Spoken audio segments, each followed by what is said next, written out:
Hello everyone, we are attending the third live session for the NPTEL course on parallel computer architecture. And we've almost finished 8 to 9 weeks of the course, and next a few weeks are left before your exams. I'm sure you're following the lectures, doing the assignments well. If there are any doubts in the assignments or mistakes in the evaluations, we are getting requests on the discussion forum, and we are rectifying certain answers, and they will reflect in the due course in your marks. And so study well for the NSEMs, which are coming up in next 2 weeks. Do all the assignments well, and then revise the subject nicely for your exams. If you have any doubts or questions, please post them on the YouTube channel or on the chat so that we can take it up.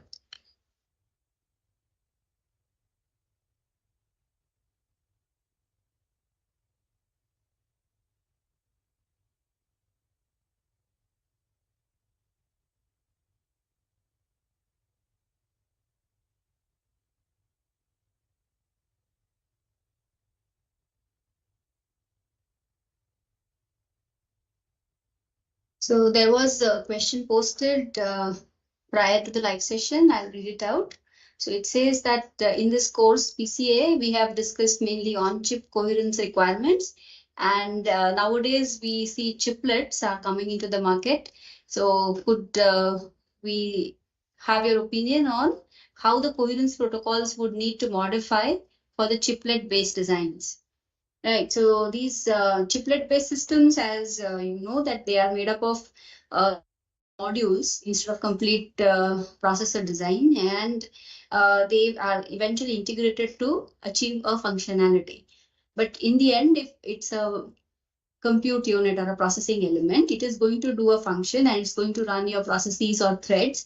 So whenever multiple chiplets will be combined into a bigger system, and they will be running a program which is sharing variables, so it is going to need coherence. And the chiplet may not have the capability of handling coherence. For example, we also did a case study in directory based where we had the Intel Pentium quad processors connected onto a bus, and then a proprietary module which managed the coherence mechanisms. Right. So for these chiplet-based systems, you would also need proprietary element or a separate module, or you can also say a separate chiplet which handles the coherence. But I do not see any requirement of designing new coherence protocols. The ones which we have studied in this course are the basic foundational ones, and one can always adapt them to the requirement of your new systems which you're going to build. So as such, no major new protocols will get designed. Only thing is these existing protocols will have to be adapted according to the organization of the system you will create using these chiplets. Thank you.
Yeah, so there's one question on the YouTube channel. I will take it up next. Yeah, I was not answering the question. I was just finding the meaning of the question. It says, can you brief about CHI, Coherent Hub Interface? So it's not clear to me what exactly the question is. So if you could clarify more on the question.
I'll share the screen with the relevant question. The slides which show that. Give me a moment.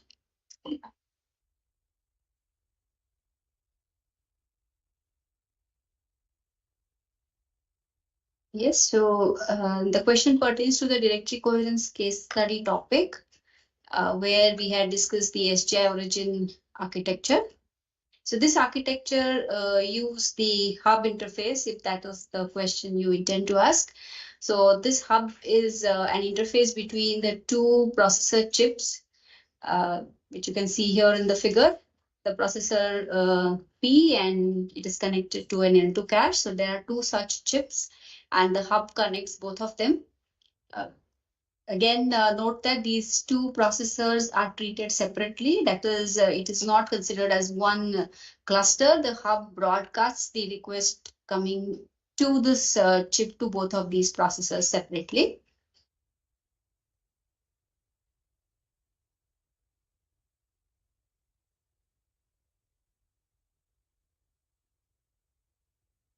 Okay, so if in this diagram, if you can see, there are total 4 processors, and the hub acts as an intermediary interface which connects the interconnect network with these processors. So when there is a message coming on the interconnect, it goes to the hub, and hub identifies the processor and then accordingly sends the message to that particular processor. This one is showing how the hub is connecting to the network and the XBO architecture. So on the left-hand side is that the two processors, which we saw in the previous slide, R10K and two of them. And on the right-hand side is the main memory along with the directory. So we have the main memory in conjunction with the 16-bit directory on the right-hand side. Then if you have extended directory, then even that has some space, and the hub is the interface which connects this complete node to the external environment. Okay, so this crossbar connection, where if I want to connect multiple hubs, so we have to go through another interface, which is the XBO interface. So this helps me to connect other IO devices, including disk drives and graphics cards, to this processor. And if we continue extending this idea, we can construct bigger size systems. That is, if you have two such nodes connected, you will get a 4-node system. then you can, so this is a system where you have the hub connecting to two nodes. If I connect two hubs together, then we can construct a 4-node system, extend it further, an 8-node system, and so on. And yes, so further is the same directory protocols which we have discussed in the class.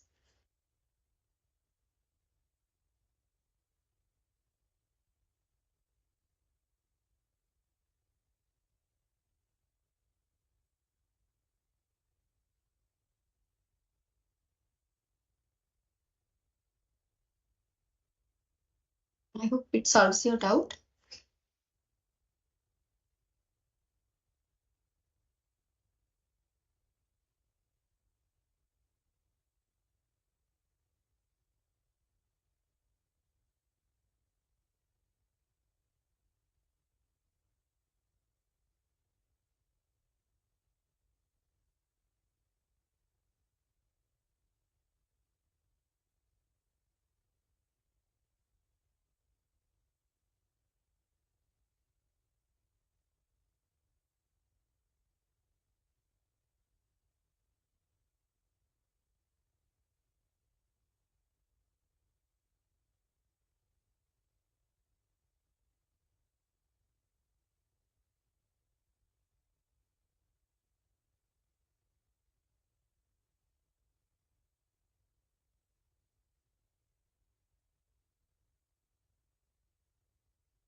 The other case study we considered was the NUMA queue architecture.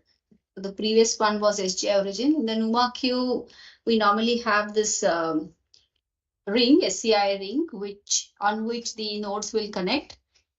And these are off-the-shelf nodes or commodity processors, which we can connect to the system. So that is how the scalability of this particular protocol and its implementation is showcased. So the SCI is a scalable coherent interface ring, which will connect all these nodes to each other.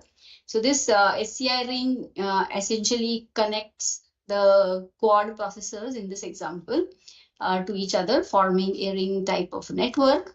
And each of these quads is nothing but these 4 processors connected with an internal system bus, right? So this portion here with the 4 processors, the memory and the PCI and IO is one ready-made system. And this system I'm going to now use to construct a bigger system.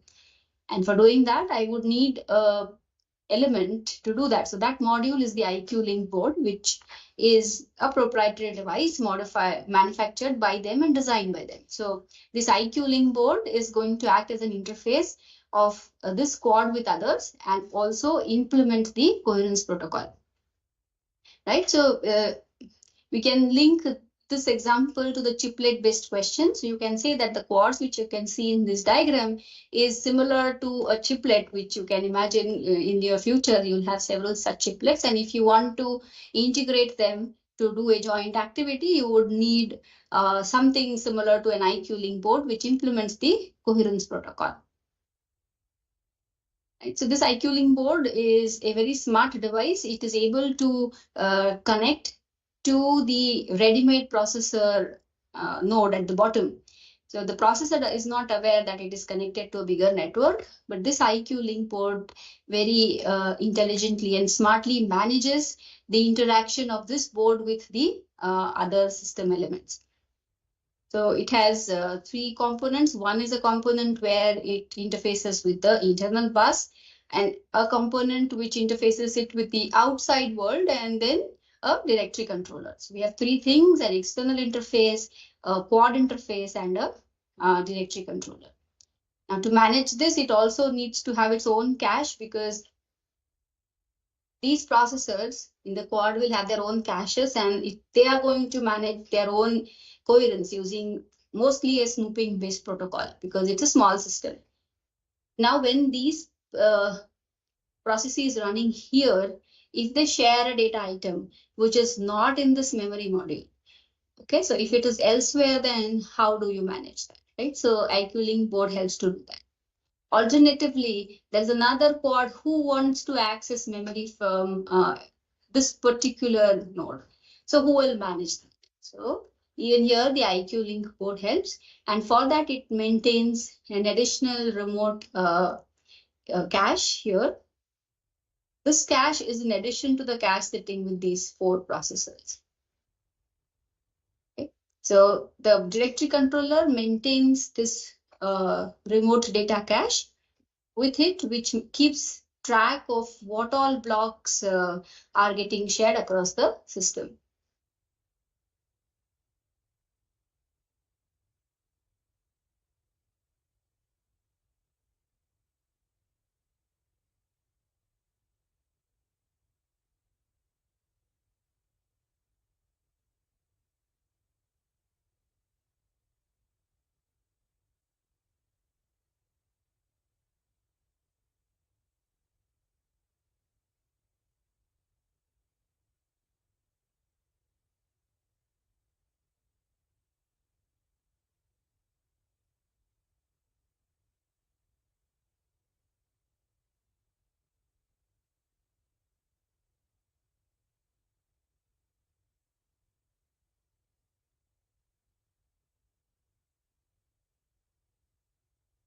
All right, so the next question is that can I suggest some project ideas based on the content of this course?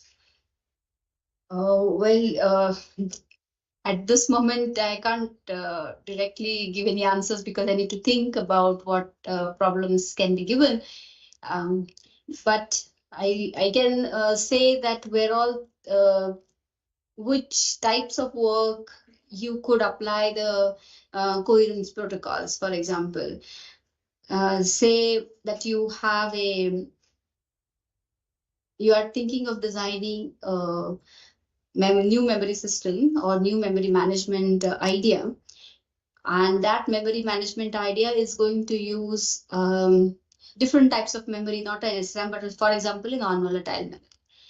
So this non-volatile memory, if it is used in a cache, then it has its own limitations, that it has a very less lifetime, and then it takes more time to write to such a cache, and so on. So if you are going to load the block from the memory to a last level cache, and then eventually that last level cache moves that block to the L1. You have a memory hierarchy, and the data block moves from memory to, say, L2, from L2 to L1, and then eventually gets used. So this block, which I have loaded in L2, would not be used so often. And so can I bypass L2 and send the data block directly to L1? In this particular scenario, I'm assuming that your L2 is a non-volatile cache, and it comes with its drawbacks of more power consumption and slow writing speed. So to avoid that, because the block in L2 I do not need to store, if I can bypass and give the block in L1, can we do this? So to answer this question, if it is an inclusive cache hierarchy, you're not permitted to do, because this L2, which is the last level cache, is an interface of this particular node to the external environment. And if we are implementing a snooping based protocol, a request comes for that block, L2 must be aware that this block is with it or not. Right? So if we avoid storing this block in L2, will we be able to answer this question? So will L2 be a reliable point of contact or interface which can take the responsibility on behalf of the complete internal hierarchy? So it cannot answer on behalf of L1. So how do you do this? So if you want to implement such an optimization in the cache hierarchy or the memory hierarchy, you need to be aware of the coherence protocols. Otherwise, your implementation will go wrong. right? So this knowledge from this course or this subject will give you an understanding that what was required, and because of your optimization, what could get compromised, right? So to avoid any problems arising because of your optimizations, you will have to make small changes to the coherence protocol implementation to make this optimization work correctly, right? So this could be one small example where your knowledge of coherence will help you to do such memory optimizations. Thank you.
Okay, so if you have no more questions, we can end this live session.